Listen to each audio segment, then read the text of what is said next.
do you have the problem that your object is not anymore in the middle, then just go Shift S, selection to cursor, and it snaps to the middle. Right now I'm going over multiple ways to go into the middle of the scene, and also how to manipulate the 3D cursor and all that good stuff. So if you want to learn more about this instead of only that little part, then I encourage you to stay here for a second. So we're gonna talk about 3 or 4 things here, and I think the most important is I like to use Shift S and selection to cursor.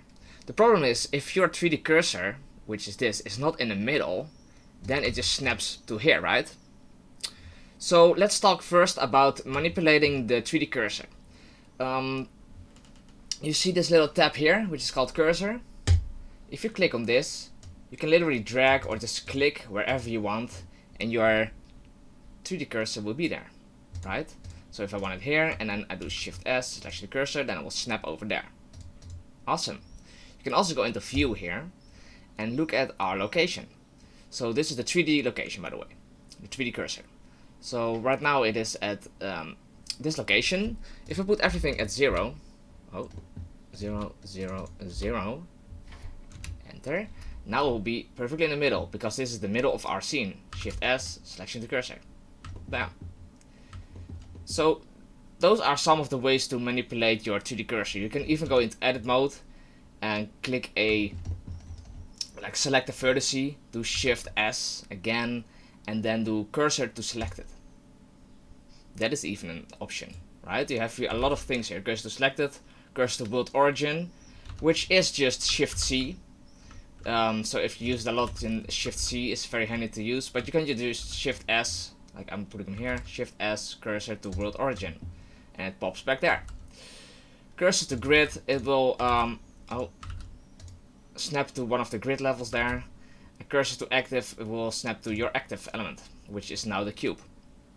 If I do the lamp, it will be the lamp. See? So those are some of the ways to manipulate the 3D cursor. So how do we move our object? Well, Shift S, as we said, we have multiple options to move or snap our 3D object.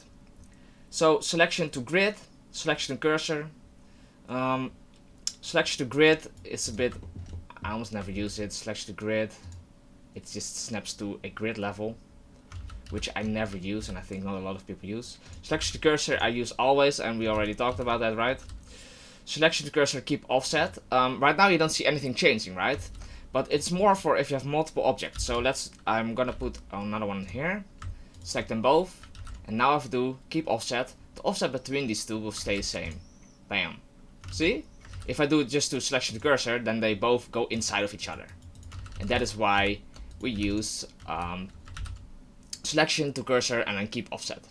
And selection to active is if I select this as active, then it will snap there. Okay, so just hold shift, click on another object or whatever it is, and then that will be our active, so there it will eventually go.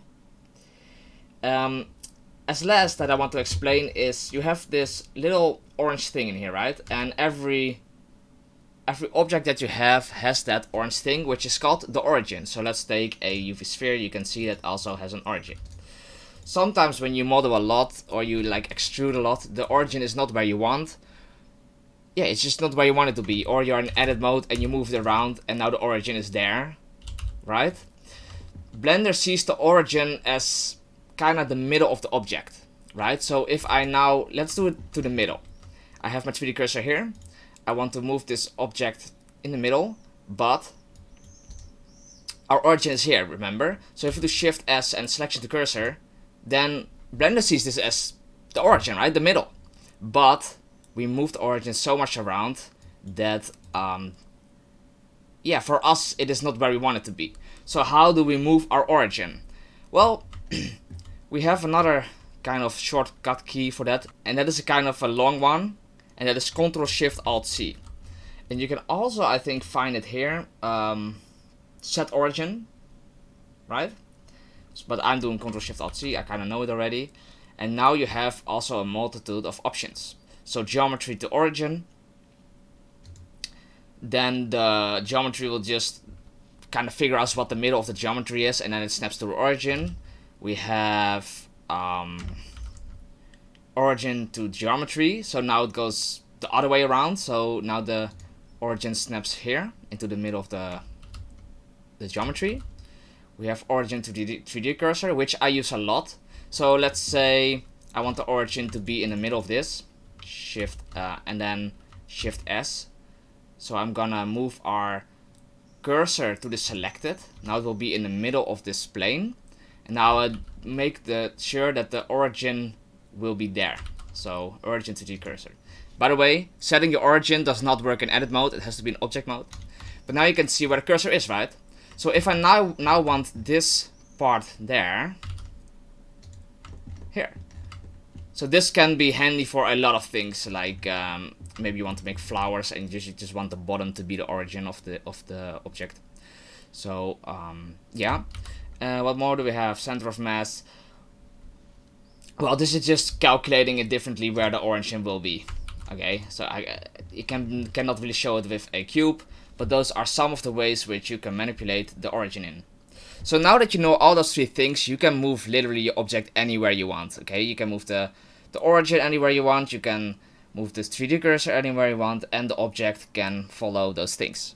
So I hope you guys learned something from this. Yeah, check below for my website if you want to learn some more. I don't know, subscribe, whatever. See you guys.